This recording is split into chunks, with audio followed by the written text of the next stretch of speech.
All right, now the Congress of South African Trade Unions is currently holding its 13th Eastern Cape Provincial Congress. That's on in East London, under the theme Building Unity and Cohesion to Advance the Democratic Revolution. Our reporter, that's Yanga Funani, is attending that Congress for us.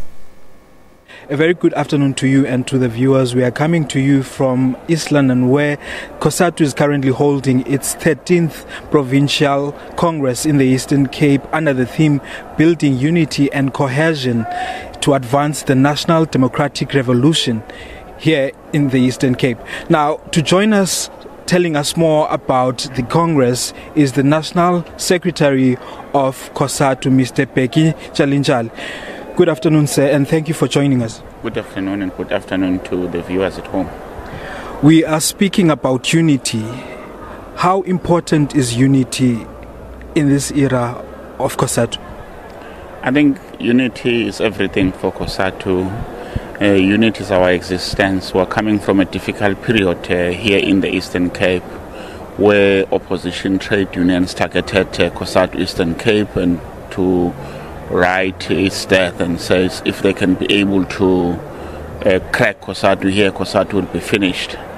I think things are moving very satisfactory to us. I think we managed for the workers to come together, to mobilize, to recruit, to listen to the complaints that the workers were having. And we also know that there were elements of tribalism when COSATU took a decision to expel some of its leaders who are coming from this Eastern Cape. But I think we have made some progress from our previous congresses towards the building towards the January 8th statement, as well as to the question of our May Day in the Nelson Mandela Bay. It was a clear confirmation that COSATU exists. So this Congress is taking place to convey the message and to communicate to our people that COSATU in the Eastern Cape is alive. Now, sir, this Congress is also happening at a time where there's a huge displeasure, particularly from workers in the public sector.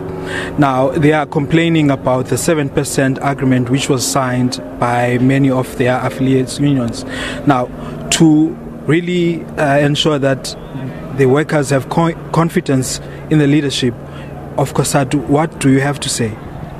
Look, workers and members of COSATU have to know at all times that their leaders act on behalf of them. They get their mandate from the workers. That's why we've got shop stewards that are based in the workplace to hear and be able to carry the mandate.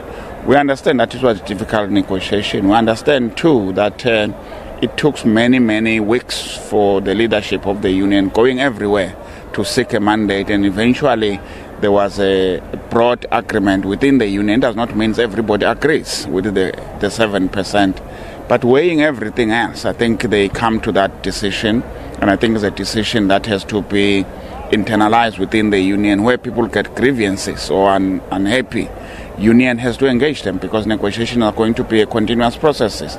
If they are not happy now, I think union will understand as to how to avoid same or similar mistake in the future. Okay, now there's also something which was said by SAFTU, saying that COSATU is no longer the vanguard of the workers. What do you have to say about that?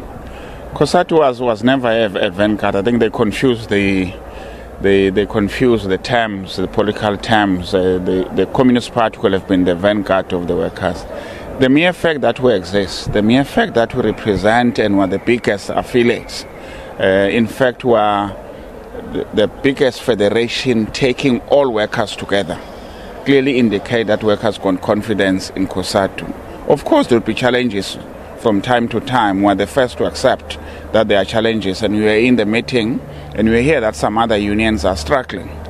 But the mere fact that we accept where there are weaknesses is a strength to address those weaknesses, and I think we're dealing with them quite well, and workers appreciate that.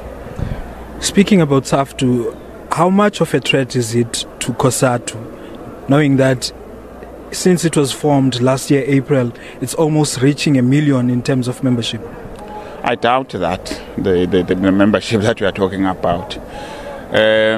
But we are not competing with SABC. SABC got the right to exist. And in fact, in our engagement, we never talk about them. To us, that they got their freedom to exist. We got a mandate from our members. We got a mandate that we believe in one industry, one union. We believe in the unity of workers across the board, irrespective whether they belong to any federation or any trade unions. That's what makes COSATU to think that one union, one federation, one country is our thing, because workers are more stronger when they are united. So we're not talking about them. I think they get the liberty every time they have to speak. They have to speak about COSATU. It is because they can't ignore us. It is because they envy to us to be us. It's because of the strengths and the unity that we have in dealing with those issues.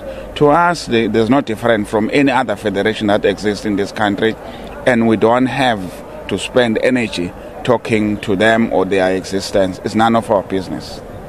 Mr. Peginjaljal, thanks very much for your time. Thank you. That is the Secretary General of COSATU, Mr. Peginjaljal, stating that they are really confident that they are still representing the working class here in South Africa. As from me, Yanga Funani, and the very capable man behind the lens, Agcobile Vena, it's back to you in Joburg. Well, that's around.